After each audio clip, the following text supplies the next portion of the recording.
Salut à tous les amis, j'espère que vous allez bien. Nouvelle vidéo pour débriefer le match entre l'Olympique Lyonnais et Chambéry, les gars, du match de Coupe de France, victoire 3-0 de l'OL. Désolé, le débrief arrive en retard. Pourquoi? Bah parce que je suis malade en fait, tout simplement. J'étais vraiment pas en état de tourner. J'étais KO de fatigue. C'est aussi pour ça qu'il n'y a plus de stream là ces 3 derniers jours. C'est principalement pour ça, parce que je suis malade. Déjà là, ça s'entend un peu. Voilà, j'espère que la vidéo vous plaira quand même. Elle sera pas très longue de toute façon, puisque bon, on va pas se mentir que contre Chambéry, tu peux pas vraiment en tirer du bon comme du mauvais, hein. C'est un match qui compte un peu pour rien, mais on va également parler du prochain tour de la Coupe de France, qui opposera Lyon face au LOSC. Donc une très belle affiche pour ces huitièmes de finale de Coupe de France, si je me trompe pas. Alors pour le match, c'est compliqué d'aller dans l'analyse parce que c'est Chambéry, quoi. C'est Chambéry, t'affrontes pas un grand adversaire.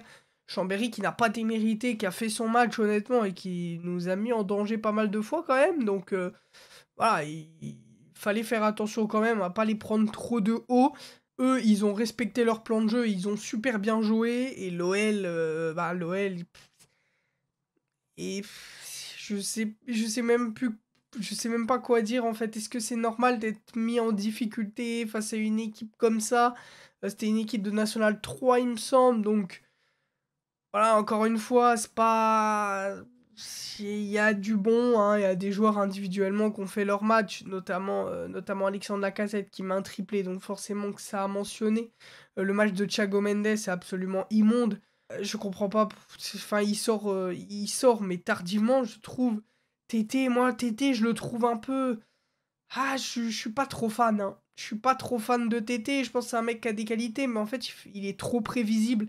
À chaque fois, il va passement de jambes, retourner sur son pied gauche. Il fait tout le temps la même chose, Tété, et il sait rien faire d'autre que des passements de jambes, en fait. Donc, voilà, encore une fois, je suis un peu sur la retenue avec Tété. On met 2 fois le même but quasiment.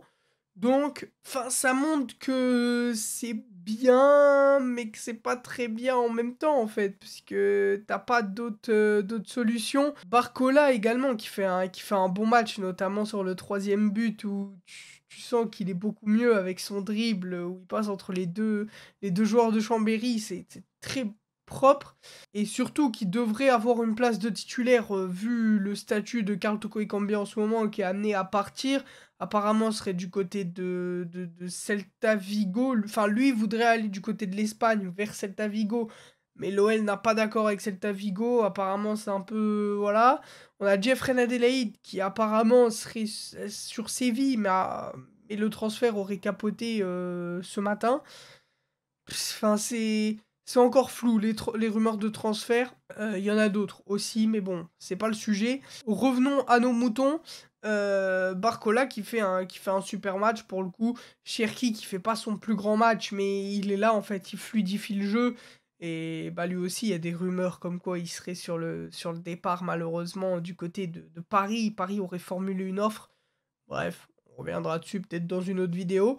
Mais Cherki qui, voilà, dès que tu sens il touche le ballon, bah, tu sens que ça fluidifie le jeu est beaucoup plus huilé, il va t'arriver à te déclencher une passe, un truc, et ça se sent en fait. Et franchement, sans Cherki, les gars, waouh! Mais sans Cherki, les gars, cette saison, imaginons s'il venait à partir dès cet hiver, mais ça serait catastrophique, hein. Franchement, je vous le dis, je pense que le club coulerait pour de bon, hein, parce que là, je dirais pas qu'il tient la baraque non plus, mais il te permet il te permet ce petit grain de folie, en fait, que t'as pas dans les matchs, en fait. Parce que tes 2 ailiers sont vraiment pas à haut niveau. Barcola, qui est très jeune et qui va être amené dans le futur à, voilà, à prouver, c'est encore trop jeune pour juger. Par contre, de l'autre côté, comme t'as Tété, voilà, il est arrivé la saison dernière et lui, c'est un peu plus compliqué. Il avait fait une très bonne entame de début de saison, mais là, c'est un peu poussif, c'est un peu compliqué. Donc voilà, après, je peux rien dire de plus honnêtement sur ce match, puisque bah en face, voilà, c'était Chambéry, c'était pas le FC Barcelone. Donc tu peux pas en tirer grand-chose, que ce soit un bon résultat, oui, ou que ce soit, bah, si ça aurait été un mauvais, ça aurait été très inquiétant, honnêtement, on va pas se mentir. Par contre, là, bah, la logique est respectée, j'ai envie de vous dire. On va pas retenir ce genre de match, autant dans le contenu que dans le résultat, voilà. À part si ça aurait été la défaite. Forcément que le résultat aurait été retenu, par les supporters et même par le club. Mais pour l'instant, voilà, c'était un match comme ça. On est passé au prochain tour, on va affronter le LOSC à domicile, il me semble, chez nous, à Lyon. Les gars, il faut aller chercher cette Coupe de France pour essayer de, entre guillemets, sauver la saison. Parce que sans la Coupe de France, bah, c'est une saison, une des pires saisons de l'Olympique Lyonnais. Sûrement la pire saison que je vis depuis que je supporte l'Olympique Lyonnais. Mais depuis 2000 au moins, ce serait une des pires saisons de l'Olympique Lyonnais. Clairement, ça c'est indéniable. Donc j'espère que le club va quand même, voilà, essayer de tout donner pour la Coupe de France. Parce que qui dit vainqueur de la Coupe de France dit un titre. Depuis maintenant, ça fait 10 ans qu'on n'a pas remporté de titre, donc ça ferait du bien à l'armoire à trophées, hein, honnêtement. Ça ferait du bien aux supporters aussi. Ça ferait du bien pour la confiance du club également. Et surtout, ça ferait du bien pour les finances, en fait. Parce que, bon, en soi, la Coupe de France en elle-même ne te rapporte pas tant. Mais si tu gagnes la Coupe de France, tu es qualifié en Europa League. Et l'Europa League, Lyon et les Coupes d'Europe, ça fait souvent bon ménage. Lyon arrive souvent à bien s'en tirer en Coupe d'Europe. Et ça peut permettre de relancer un peu la machine et une dynamique, etc. Donc franchement, j'espère que le club va tout donner pour la Coupe de France. Est-ce que j'y crois? Non.